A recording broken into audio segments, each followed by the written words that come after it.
네. 이제 중반을 넘어서 이제 마지막으로 치닫고 있습니다. 오늘 강의가 아마 유익하리라고 생각이 되어집니다. 질문이 좀 몇 개 들어온 게 있는데요. 그 중에 하나 좀 질문 우리 목사님께 한번 던지고 진행하도록 하겠습니다.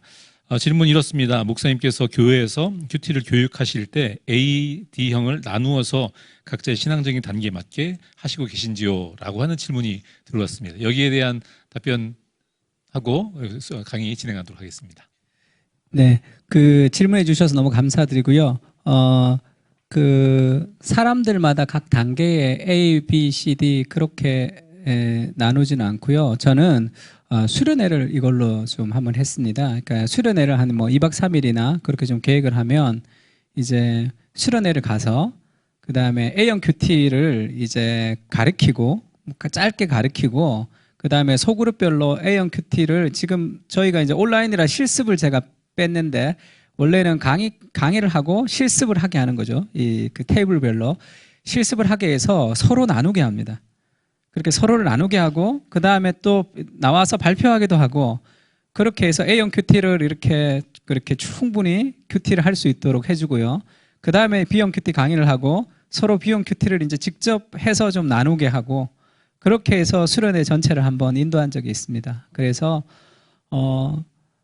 굉장히 다양한 관찰이나 해석이나 그리고 그렇게 어떤 수련회보다 그냥 그 본인들이 직접 참여해서 그리고 스스로 말씀을 해석하고 서로 나누었던 수련회라 그것이 좀 유익했던 것 같고요. 수련회를 그렇게 한번 계획을 해도 좋을 것 같고요. 아니면 뭐 큐티 학교 같은 걸 A, B, C, D 이렇게 해서 한 몇 주 정도로 그렇게 진행을 해도 좋을 것 같습니다. 저는 그렇게는 아직 진행하지는 않았고요. 저는 수련회 가서 한번 그때 책 나오기 전에 수련회를 가서 그것을 좀 이렇게 A형 큐티도 하고 가르치고 서로 나누고 대화하고 그렇게 좀 시간을 보냈는데 저는 그 수련회 제가 지금 생각해도 참 저에게도 참 유익했고 성도들도 직접 참여하던 수련회라 소외된 사람 없이 많이 참여했던 그런 기억들이 있습니다. 그것을 수련회 같은 거로 활용해도 좋고 큐티 학교로 좀 활용해도 좀 좋을 것 같습니다. 근데 성도들이 각 사람들의 단계가 다 다르니까 이 사람은 A, 저 사람은 B 그렇게는 아직 해보지는 못했습니다. 그냥 전체적으로 그렇게 한번 강의를 하면 좋을 것 같고 그렇게 성도들의 수준을 A, B, C, D로 나누는 거는 조금 위험할 수도 있는 것 같아요. 왜냐하면 이제 누구는 A형 큐티하고 누구는 B형 큐티하고 그렇게는 아닌 그냥 조금 같이 그렇게 좀 다 배울 수 있도록 하는 것이 좀 도움이 될 거라 생각합니다.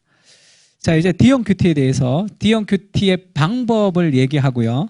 그 다음에 어떻게 실제적으로 D형 큐티가 이루어지는지를 제가 좀 이렇게 두 강좌가 남았는데 조금 실제를 조금 빨리 끝내고 조금 쉬고 그 다음에 이제 그 실제적으로 어떻게 이루어지는지를 한번 보면 좋을 것 같습니다. 책에는 성도들이 숙제한 것까지 다 제가 실었습니다. 그래서 평신도들이 D형 큐티를 배우면 어떻게 하는지 아주 잘한 것을 고른 게 아니라 무작위로 그냥 뽑았습니다. 그래서 그냥 잘한 큐티도 있고 뭐 그런 큐티도 있지만 다 좋은 큐티죠. D형 큐티를 가지고 어떻게 성도들의 삶에서 적용했는지 그다음에 교역자가 어떻게 코멘트를 하는 것까지 그 마지막 4부에 실었습니다.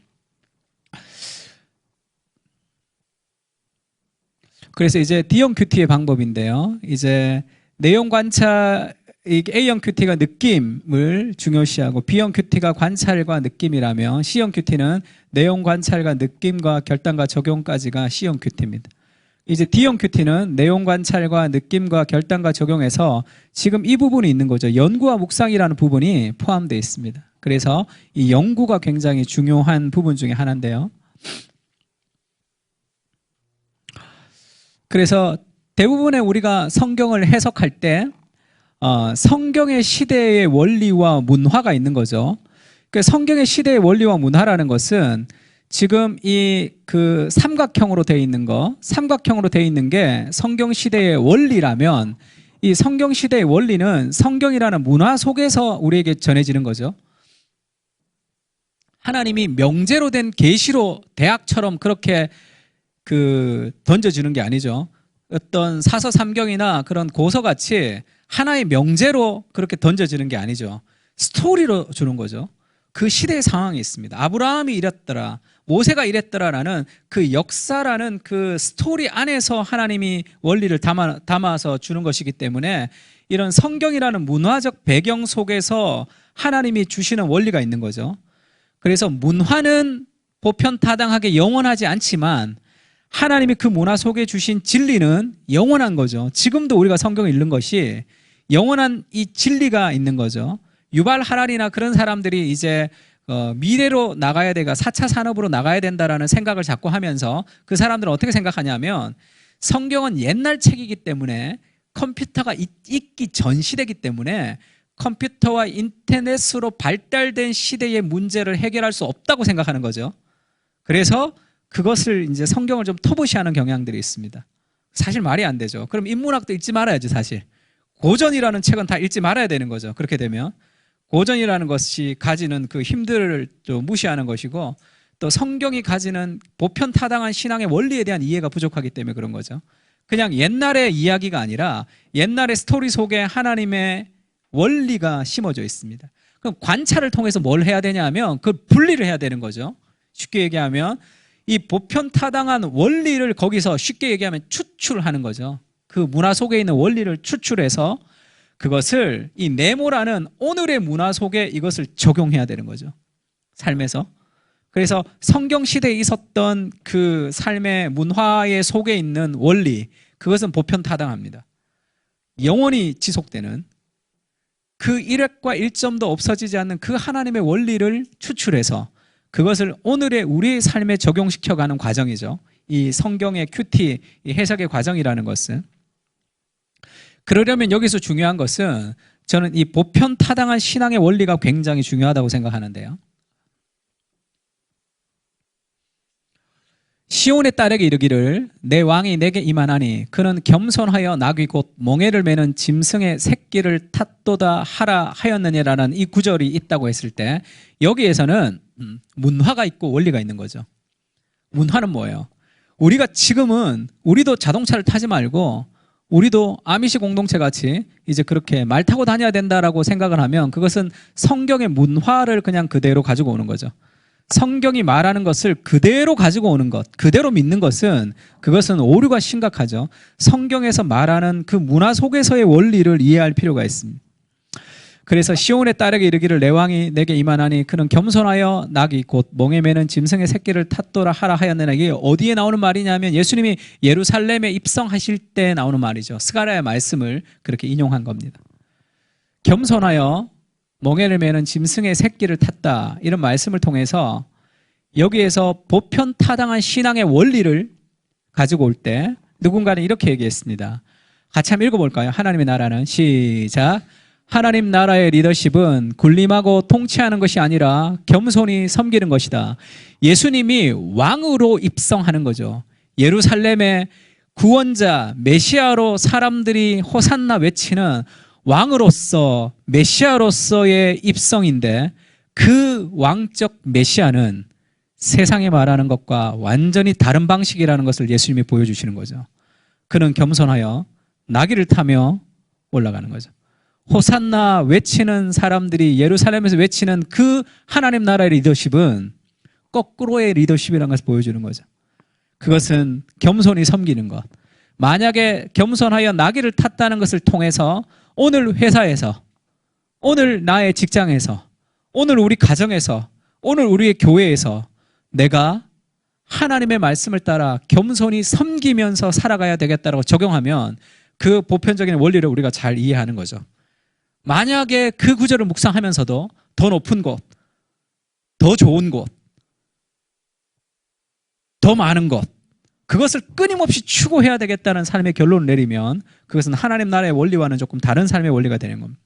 그래서 그 스토리를 아는 거 중요한 게 아니라 예수님이 나귀를 타고 올라갔구나, 예수님이 겸손하시구나라는 것은 그것은 단순한 어린이 동화의 스토리에 불과한 거죠. 그렇게 이해하게 되면 그것의 원리가 오늘의 내 삶에 적용이 돼야 되는 거죠. 그래서 이 관찰과 연구, 묵상을 통해서 보편타당한 신앙의 원리로 이것을 만드는 것은 굉장히 중요합니다. 스토리를 명제화해야지 그것을 기억하기도 쉽고 적용하기가 쉬운 거죠. 소그룹을 인도할 때도 마찬가지예요. 소그룹을 인도할 때도 어느 집사님이 개인적인 간증을 할 때가 있죠. 이런 고통을 당해서 이렇게 기도했는데 하나님이 그것을 들어주시지 않았는데 결국 내가 돌아보니 그것이 나에게 더 큰 유익이 되었더라고 얘기를 하면 그것은 그 개인의 간증에 불과하죠. 그것을 소그룹 리더가 어떻게 인도하죠? 그것을 듣고 집사님, 이 집사님이 그렇게 나누신 거를 보고 어떻게 느끼셨어요? 어떤 생각 드셨어요? 라고 물으면 어떻게 대답하겠어요? 기도라는 것이 응답되지 않아도 그것이 축복일 수도 있겠구나라는 걸 느꼈습니다라면 그건 뭐예요? 명제죠. 보편타당한 신앙의 원리가 되는 거예요. 그거는 어디에서나 적용 가능하죠. 그렇게 되면 그냥 은혜로운 간증으로 끝나면 그것은 그 개인의 간증에 불과하지만 그것을 보편타당한 신앙의 명제로 만들면 어떤 곳에서나 적용 가능한 삶의 원리가 됩니다. 삶을 변화시키려면 그 명제가 많아야 돼. 그래야지 어떤 상황에 딱 닥쳤을 때 그 명제가 떠오르는 거죠. 그러면서 그것을 삶에 적용시킬 때가 굉장히 많습니다. 그래서 보편타당한 신앙의 원리로 만들어가는 것, 그것은 굉장히 중요한 방식이죠. 그것을 이제 연습하는 것은 굉장히 좋습니다. 레위기도 마찬가지죠. 레위기 11장 2절에 보면 이스라엘 자손에게 말하라 이르라 육지의 모든 짐승 중에 너희가 먹을 만한 생물이 이런 것이에요. 굽이 갈라져 쪽발이 되고 새김질하는 것은 먹지만 새김질하는 것이나 굽이 갈라진 짐승 중에라도 먹지 못할 것이 있는데 낙타는 새김질하지 못하고 굽이 갈라지지 아니하여서 너희에게 부정하다 이렇게 얘기했습니다. 이 제사법은 예수 그리스도를 통해서 그것이 다 폐지되었습니다. 그래서 이것은 우리가 이제 지키지 않아도 되는 법이다 그렇게 얘기를 하고 그렇게 묵상을 해버리게 되면 이 구절은 필요가 없는 거죠. 지금 성경은 필요 없는 말이 하나도 없죠. 모든 성경은 오고 가는 세대 속에 보편타당한 신앙의 원리, 하나님의 그 원리가 있는 거죠. 이 문화는 사라졌지만 이 문화가 사라져서 이것이 우리에게 지금도 적용되지 않는다면 레위기를 버려야 되는 거죠. 제사를 다. 그 제사법 안에 문화가 아닌 문화 속에 담겨있는 원리가 있는 거죠. 그 원리를 우리가 보편타당한 진리로 만들어서 우리의 스토리 속에 그것을 이제 적용시킬 필요가 있습니다. 이건 어떤 원리가 담겨져 있는 거죠? 저도 예전에 거기 집사님들이랑 나누는데 저희 그 같이 있었던 목사님이 그렇게 선짓국 먹었어요. 그 주일날 오후 예배 전에. 근데 레위기 이렇게 좀 설교하시면서 회개합니다. 제가 목사님, 우리 전도사님이랑 선짓국 먹었다 그래가지고 제가 굉장히 당황했던 기억이 있습니다. 그리고 이제 그 생리가 있으면 뭐 저기 성가대에 앉으면 안 된다 뭐 이렇게 얘기하시는 분도 있다 그래요. 그거는 이렇게 문화와 원리를 아직도 이해하지 못하는 생각이 있는 거죠. 그럼 이건 어떤 원리가 담겨 있느냐 하면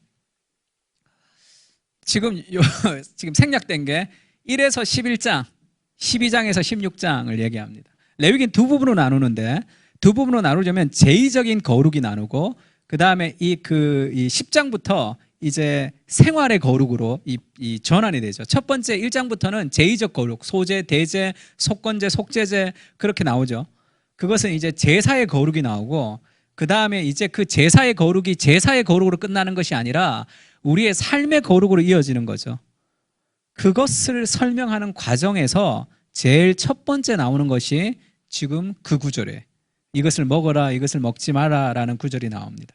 그래서 결국 제사의 거룩은 삶의 거룩으로 이어져야 되는 거죠. 제의적 거룩이. 그러면 이것을 먹어라 이것을 먹지 마라는 것이 그것이 이게 의학적인 것이다, 윤리적인 것이다, 이것이 어떤 대표성을 가진 것이다, 여러 가지 해석이 있지만 결국 가장 중요한 보편타당한 신앙의 원리라는 것은 우리가 가지는 생활의 가장 작은 것으로부터 하나님 앞에 거룩을 실천하며 살아가라라는 삶의 원리가 담겨져 있는 거죠. 지금 우리가 그 원리를 따라 무엇을 먹고 무엇을 먹지 않는 것은 아니지만 내 삶에 먹는 것으로부터 인생의 가장 작은 생활의 첫 영역에서부터 하나님 앞에 거룩을 지켜가는 삶의 모습이 필요하죠. 또 7가지 죄 중에 탐식도 있잖아요. 탐식. 먹는 거로부터 시작되는. 그러면 내 인생의 가장 작은 생활의 영역으로부터 우리는 거룩을 실천해야 되는 것이라는 원리를 우리가 받는다면 다양하게 적용 가능할 수 있습니다. 그래서 성경에 나오는 모든 법은 그것이 단순한 그 당시의 그 법으로 끝나는 것이 아니라 신뢰가 되는 거죠. 그것을 통해서 보편타당한 삶의 원리로 이어지는 법이 되기 때문에 그 문화는 다르지만 그 문화 속에 담겨있는 원리는 영원한 원리로 우리가 받을 수 있습니다. 그러면 모든 성경 안에 있는 그 원리들을 우리가 다 이해할 수 있는 거죠. 이것을 하는 과정이 그것이 연구를 통해서 우리가 그것을 발견할 수 있는 거죠, 사실. 그래서 그러므로 형제들아 내가 너희에게 권하노니 너희를 기뻐하시는 거룩한 산 제물로 드리라 할 때도 그것이 산 제물로 드리는 거죠. 제사의 거룩이 삶의 거룩으로 연결되는 것이 바울이 늘 구약을 그렇게 생각했다는 거죠. 그래서 제사의 거룩을 보면서 바울이 나의 몸을 살아있는 제물로 하나님 앞에 드려지는 것, 이게 인신 제사를 말하는 게 아니잖아요. 이것이 레위기가 말하는 거룩의 핵심이라는 것을 그가 이해를 했기 때문에 이렇게 표현을 한 거겠죠. 아, 이 제사의 거룩은 삶의 거룩으로 이어져야 되는 것이구나 라는 것도 볼 수 있습니다. 그래서 보편타당한 신앙의 원리라는 것은 그것은 굉장히 중요한 원리죠. 제가 예전에 저는 국제제자 훈련하는 곳에서 사역을 했는데 전도사 시절에 저희 목사님들이랑 같이 한번 영화를 보러 간 적이 있어요. 시간대가 잘 맞지 않았습니다.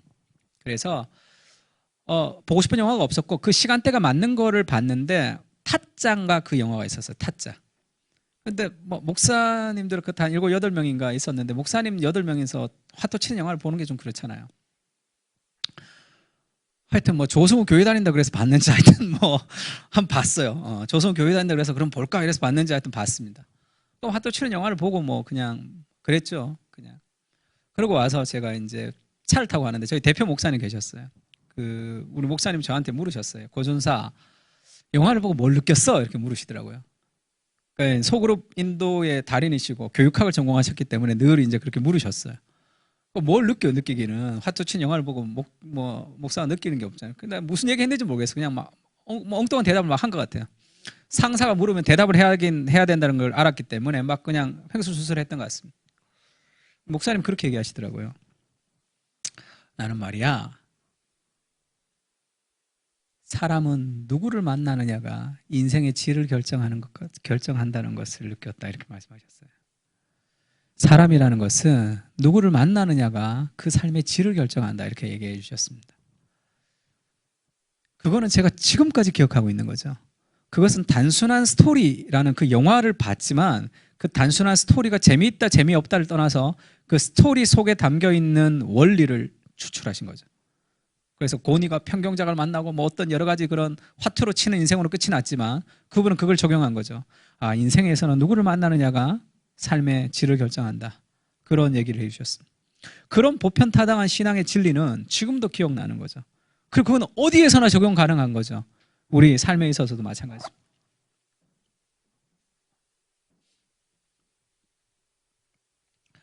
그래서 지금 DMQT에서 객관적인 단계와 주관적인 단계가 있는데 객관적인 단계는 진리를 깨닫는 거죠.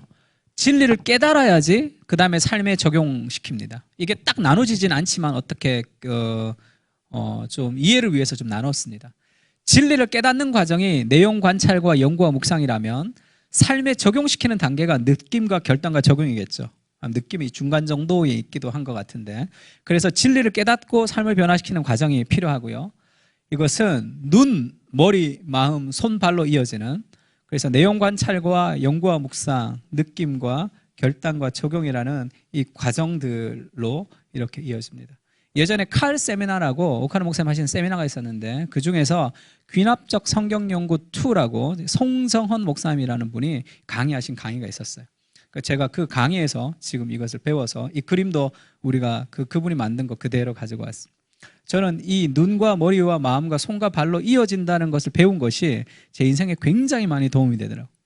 아, 이 순서들이 굉장히 중요하구나라는 것을 제가 알았습니다.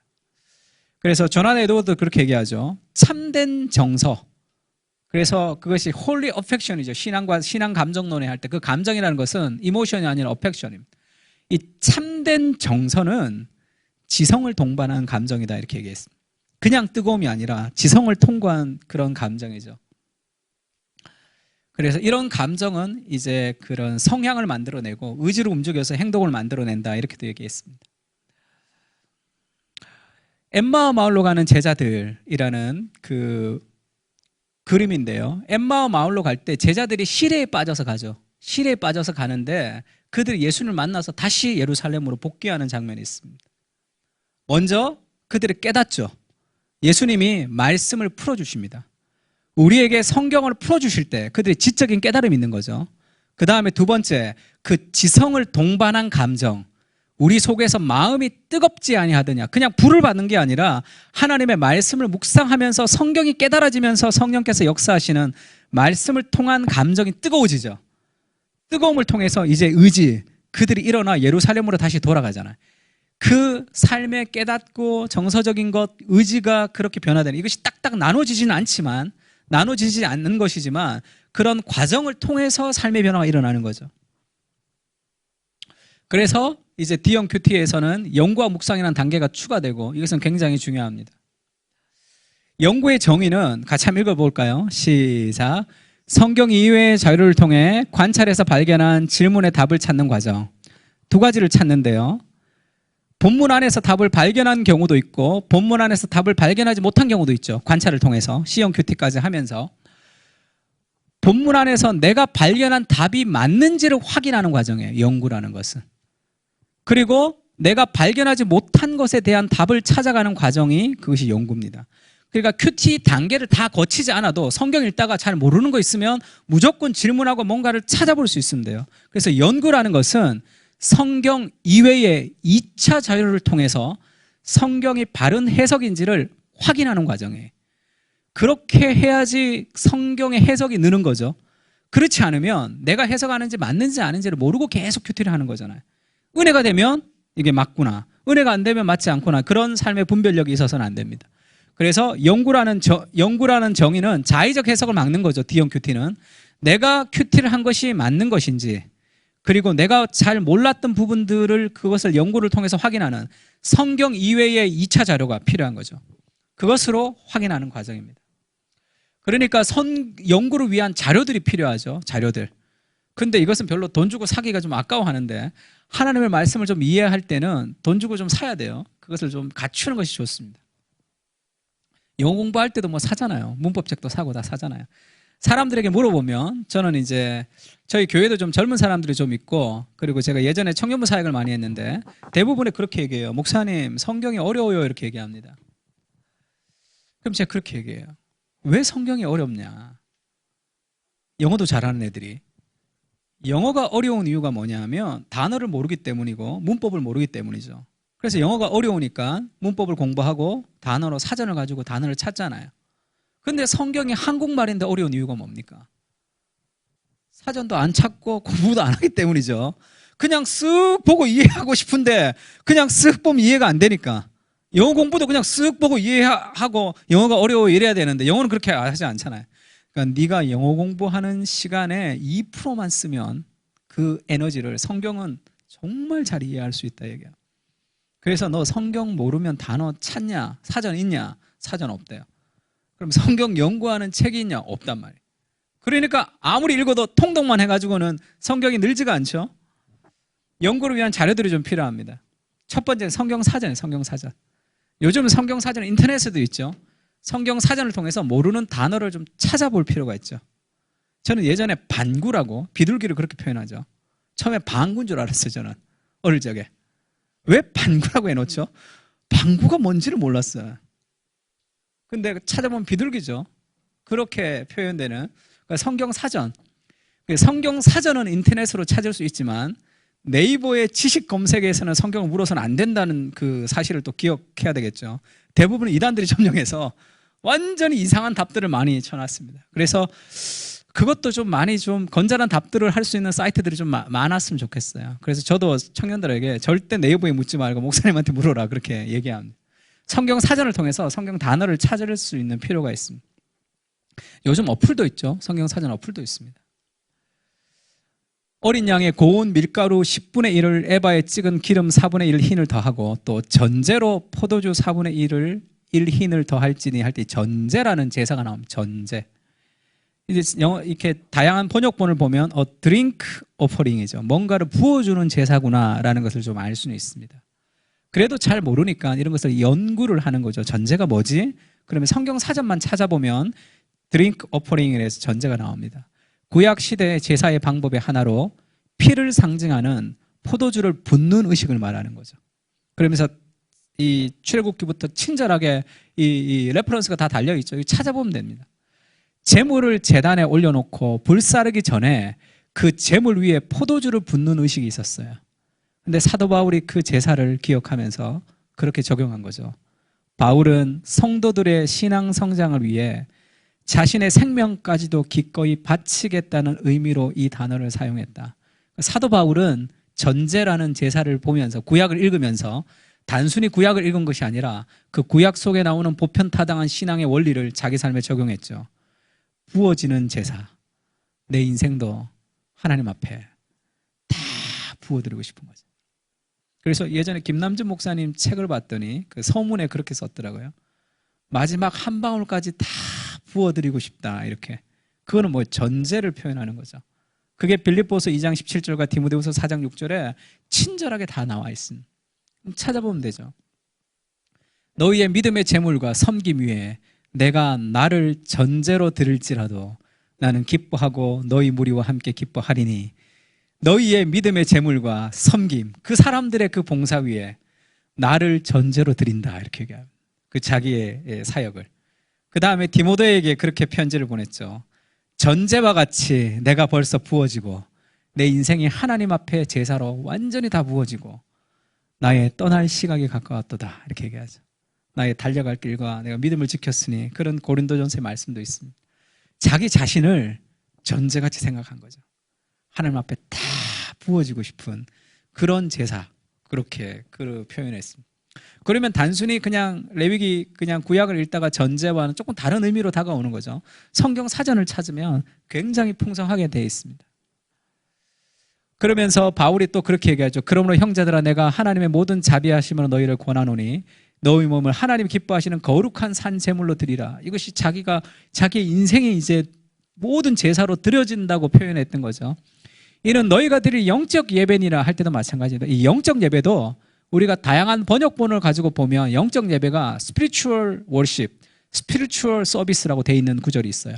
그런데 어떤 영어 성경에 보면 이 영적 예배가 이게 브라케리슨 책 제목이죠. 이 책 제목이 지금 로마서 12장의 구절을 그대로 따온 거죠. The Christian's Reasonable Service 이렇게 되어 있습니다. 그리스도인의 합당한 예배 할 때 이 영적 예배가 어떤 번역본에 보면 Reasonable Service라고 되어 있어요. Reasonable Service. Your Reasonable Service라고 되어 있죠. 킹 제임스 버전에. 영적 예배가 아니라 Reasonable, 이성적인 예배다. 원래 이 단어가 헬라어 단어가 로기조마이가 쓰였죠. 지성을 논리적이라는 뜻이죠. 로직이라는 단어가 있으니까. 그러면 너의 몸을 거룩한 산제물로 드리는 게 가장 이성적이고 가장 합리적이다 생각하는, 그래서 그리스도인의 합당한 예배죠. The reasonable service가. 이게 무슨 말입니까? Therefore가 있으니까, 그러므로가 있으니까, 그러므로가 있으면 그 앞에 거에 대한 원인이 있다는 거죠. 로마서 1장부터 11장까지는 복음이란 무엇인가를 설명합니다. 그리스도께서 우리를 위해서 희생하셔서 믿음으로 구원을 얻은 그 복음을 바르게 이해하면 우리의 인생을 산제물로 드리는 것이 가장 합리적이고 이성적이고 논리적이라는 거죠. 하나님 앞에 헌신을 억지로 하는 것이 아니라 복음이 무엇인지를 잘 이해하면 하나님 앞에 인생을 다 드리는 것이 제일 합리적이다. 그것이 제일 이성적이다. 헌신이라는 것은, 그것은 복음에 대한 이해로부터 기초하는 것이다 하는 것을 보여주고 있는 거죠. 그래서 이것은 너희가 드릴 가장 논리적인 예배다, 가장 합리적인 예배다, 그렇게 얘기하는 거죠. 그 다음에 성경 사전이죠. 성경 사전을 좀 보는 것도 좋습니다. 위치가 어디 있는지. 그리고 성경 사전만 보는 것이 아니라 이 성경 사전이 지금의 어디 있는지를 좀 비교하면서 보는 것도 굉장히 좋습니다. 그래서 예루살렘이 지금이 어딘지, 왜 그것이 좋으냐 하면요, 예수님은 신화 속의 인물이 아니라 우리가 살고 있는 이 역사의 현장에서 함께 호흡을 하셨던 분이죠. 예수님은 그냥 과거의 그런 어떤 전설 따라 삼천리에 나오시는 분이 아니라 예수님은 우리가 살고 있는 삶의 현장의 한가운데서 먼지 날리는 스리퍼를 신고 예수님께서 이 땅의 역사의 현장에서 함께 계셨던 하나님이잖아요. 그래서 우리가 뭐 그 성지 답사 간다 그러죠. 그렇게 갈 때 그것의 유익이 뭐냐 하면 여러 가지가 있지만 예수님이 계셨던 그곳은 뭐 더 신령한 장소가 되는 것은 아니지만 우리가 두 발을 딛고 있는 이 역사의 현장에 하나님이 직접 오셔서 걷고 살고 생활하셨다는 거죠. 그것이 성경 지도를 통해서 훨씬 더 생생하게 다가올 수 있는 거죠. 그 다음에 이런 신약 탐험, 구약 탐험 같은 꼭 제가 이 책을 소개하는 것은 아닙니다. 이 책, 이런 그렇게 제가 잘 안 보는 책이에요. 그냥 또 안 본다 그러면 안 되나요? 뭐 한눈에 보는 성경 같은 그런 성경 개관 좋습니다. 요즘은 이걸 굳이 안 사도 저는 NIV 스터디 바이블이 그 개요가 굉장히 좋은 것 같은데 NIV 스터디 바이블도 굉장히 좋습니다. 그 다음에 이 존 스토트의 로마서 같은 비스트 시리즈 같은 것들도 조금 구비하는 것도 좋죠. 성경 보다가 모르는 것들을 좀 보고 볼 수 있으면 좋습니다. 스터디 바이블이 좋죠. 요즘은 스터디 바이블. ESV도 좋고 NIV도 좋습니다. 뭐가 더 좋다고 지금 말씀드리기가 좀 그런데 그 다음에 영어를 좀 하시는 분들에게 제가 추천하고 싶은 그 스터디 바이블은 The Reformation Heritage King James Study Bible이에요. 영어를 킹 제임스 버전이라 조금 어렵긴 한데 여기에는 뭐가 들어있냐면 Personal and Family Worship이라고 가정 예배를 드릴 수 있도록 해설이 되어 있습니다. 조엘 비키 목사님이 편집을 하셨는데 창세기 1장부터 계시록 마지막까지 전 장이 다 요약되어 있어요. 만약에 이것이 번역이 된다면 우리나라 새벽기도 강단에 혁명이 일어날 것 같은데 그냥 장장이 짧은 요약이 있는데 어마어마하게 은혜롭습니다. 그래서 그 매장 요약이 되어 있으니까 다른 스터디 바이블에는 그렇게 되어 있지 않아요. 근데 이것은 모든 장을 다 설명을 해놨어요. 그 장장. 그것도 이 구속사적 관점으로 굉장히 좋고 이 스터디 바이블에서 패밀리 앤 퍼스널 워십만 따로 모은 게 이 책이에요. 패밀리 워십 바이블 가이드라고 있습니다. 요거는 성경이 없이 그것만 묶어져 있어요. 그래서 전자책으로 사실 때는 요것도 편합니다. 왜냐하면 이거는 성경을 자꾸 넘겨야 되니까 이거는 장만 넘기니까 탁탁탁 넘기면 창세기 1장, 2장 탁탁 나오니까 좋은데 성경이 없으니까 더 싸면 좋잖아요. 문제는 아주 이 장사를 잘하는 그런 사람들이 별로 안 싸요. 가격이 비슷합니다. 그래서 뭐 이 책을 사든지 이 책을 사든지 그렇게 해야 돼. 좀 싸면 좋은데.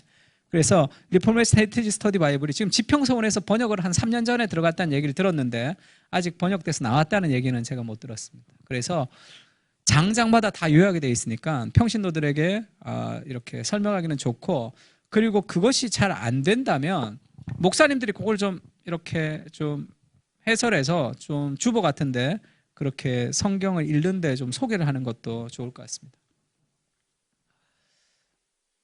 그래서 보편타당한 신앙의 원리 만들기를 제가 아까 굉장히 강조했는데 성경의 이야기 속에서 교리적 진수를 깨닫는 과정이며 모든 상황 속에서 적용 가능한 원리가 된다 말씀을 드렸죠. 그래서 제가 이 큐티집 히즈 스토리라는 큐티집을 지금 우리 넥스트 제너레이션 목사님들과 함께 지금 큐티집을 만들고 있는데 그 큐티집을 만들면서도 제일 중요하게 생각하는 것이 보편타당한 신앙의 원리예요. 그것을 성경에 지금 2020년 2월호인데 신청을 하시면 PDF는 무료로 보내드립니다. 광고하면 안 되나요? 여기서 광고하면. 예. 그래서 여기도 첫 문장을 굉장히 중요하게 생각하는데 첫 문장을 보편타당한 신앙의 원리로 심어 놓으려고 그래요. 그래서 이 사사기를 보면서 하나님이 주신 축복이 하나님을 잊어버리는 이유가 될 수도 있다라는 보편타당한 명제죠.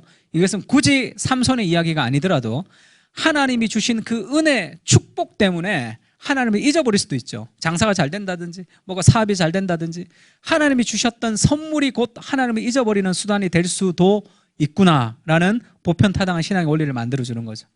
그래서 성경을 보면서 그런 보편타당한 신앙의 원리를 만들어가는 것은 굉장히 도움이 됩니다.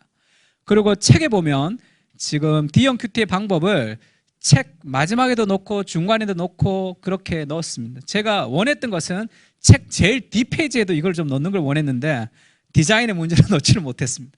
그래서 책을 딱 뒷페이지만 보면 이거 전체가 좀 나올 수 있도록 그렇게 좀 구성했으면 하는 마음이 있었는데 그렇지는 못했지만 내용 관찰에서 D형 큐티에는 본문에서 무엇을 보는가가 내용 관찰이죠. 지금 잘 보이시는지 모르겠지만 전체적으로 관찰하는 거죠. 전체적으로. 먼저 이 본문이 어떤 내용인지 그 다음에 구체적으로 관찰하는 이건 숲을 보고 나무를 보는 거죠. 구체적인 관찰에는 육하 원칙을 적용하는 것, 주어를 파악하고 동사에 집중하는 것, 접속사에 유의하는 것, 인과관계를 살피는 것, 모르는 단어와 문장과 내용에 표시하는 것까지가 관찰입니다. 그러니까 이때까지 배웠던 B형 큐티, C형 큐티에 나오는 관찰을 이렇게 모은 거죠. 그냥 관찰로 모았습니다. 그 다음에 지금 구체적으로 관찰했으면 그 다음에 질문을 하는 단계는 이 관찰을 통해서 발견한 내용을 가지고 무차별적으로 질문을 던지는 거죠. 성경에서 많은 질문을 던지고 그 다음에 이제 연구의 단계죠. 질문을 던진 것에 대한 답을 찾아가는 과정인데 2차 자료를 활용해서 보는 것이 연구라고 생각하면 제일 좋습니다. 그래서 이 연구에 대해서 D형 큐티 연구에 대해서는 너무 다양한 해석들이 있어요. 집중해서 보는 게 연구라고 얘기하는 사람들도 있고 질문에 답을 찾는 게 연구라고 생각하는 사람도 있습니다. 그런데 질문에 답을 찾는 것은 내가 성경 본문 안에서 답을 찾을 수도 있죠. 그게 아니라 내가 질문에 답을 찾는다 하더라도 그것이 정말로 바른 해석인지를 2차 자료, 성경 이외의 주석이나 다른 것을 통해서 확인하는 과정, 그것을 연구라고 하는 것이 훨씬 더 정확한 방식으로 연구를 이해할 수가 있습니다. 그래서 연구를 통해서 질문의 답을 찾고 그 다음에 연구한 내용을 가지고 다시 묵상을 통해서 답을 찾는 거죠. 주석을 묵상할 때요. 그것을 연구를 다시 묵상하는 거죠. 답을 찾은 것을 다시 묵상합니다. 그리고 그것을 보편타당한 신앙의 원리로 만들어가는 것, 이까지를 연구와 묵상의 단계로 제가 넣었습니다. 이 보편타당한 신앙의 원리로 만들어 놓으면 그것을 이제 느끼는 거죠. 느낌. 그것은 내가 깨달았던 과정을 기도를 통해서 느끼는 거예요. 느낌은. 이렇게 다 했으면 이거를 가지고 내가 기도하는 거죠. 기도하면서 내 삶으로 가지고 오는 거죠. 그래서 깨달은 진리를 가지고 하나님께 충분히 기도하고 그 다음에 보편타당한 진리를 자신의 삶에 비추어 느끼는 감정을 살피는 거죠. 느낌을 가지고. 그리고 자신의 삶에 결단과 적용을 하는 겁니다. 결단과 적용하고 나서는 마지막 중요한 소그룹으로 나누는 거죠. 반드시 소그룹이 나눔이 있어야지 개인적인 적용으로 흘러가지 않을 수가 있어요. 그리고 왜 D형 큐티를 해야 되는가 하면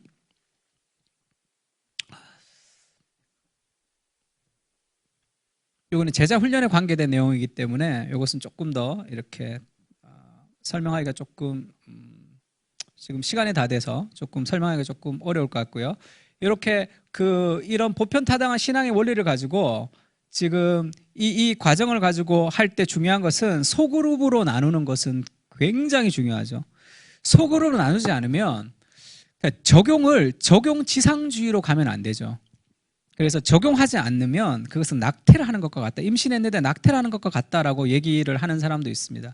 그만큼 적용이 중요하지만 반드시 100% 적용을 해야 된다는 목적을 가지고 있는 것은 또 그렇게 건강하지는 않아요. 왜냐하면 우리가 큐티와 하나님의 말씀을 읽는 목적이 내 삶의 변화라면 반드시 적용이 있어야 되겠지만 하나님 그분을 알아가는 것이 목적이라면 하나님을 알아가는 것이 목적이라면 반드시 내 삶에 적용되지 않아도 하나님의 은혜를 누리고 하나님과 교제하고 하나님 맛보는 그 자체로서의 목적이 달성될 때도 있겠죠.